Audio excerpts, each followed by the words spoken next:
अस्सलामुअलैकुम प्यारे दोस्तों, अनोखी स्टोरी 7 के नए एपिसोड में मैं आप सब दोस्तों को दिल से खुशामदीद कहता हूँ। प्यारे दोस्तों और प्यारे बच्चों, आज मैं आपको एक और मज़ेदार और प्यारी सी कहानी सुनाने जा रहा हूँ जिसका नाम है तोता और मैना। प्यारे बच्चों, एक दफ़ा का जिक्र है, एक बड़े खूबसूरत और हसीन तरीन जंगल में एक प्यारी सी मैना रहा करती थी। वो बड़ी खूबसूरत और अक्लमंद थी।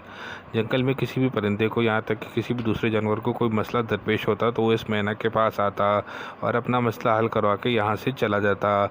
तो बच्चों, एक बार क्या हुआ कि एक हरे रंग का और लाल चोंच वाला तोता जंगल में दाखिल हुआ अपना मसला मैना से हल करवाने के लिए। दोस्तों, कहते हैं कि तोता जो होता है वो बड़ा धोखेबाज होता है। इसने किया भी बिल्कुल ऐसे ही।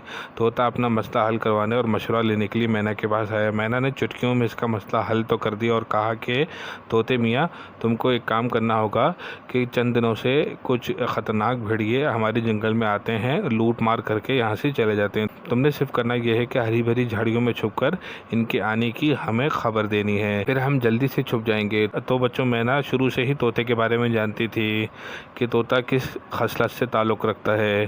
तोते मियाँ ने मुखबिरी करने के बजाय इन खतरनाक भेड़ियों को सारे जानवरों की इत्तला दे दी और कहा कि सारे इस जगह पर छुपे हुए हैं। मैना ने इसका इंतजाम पहले से ही किया हुआ था। चुनाचा तोता भेड़ियों को लेकर इस जंगल में इस जगह पर आया जहाँ ये सारे जानवर थे। यहाँ किसी को ना पाकर भेड़िए बहुत ज़्यादा गुस्सा हो गए और तोते से कहा कि तुमने हमसे धोखा किया, तुम्हारी ये मजाल।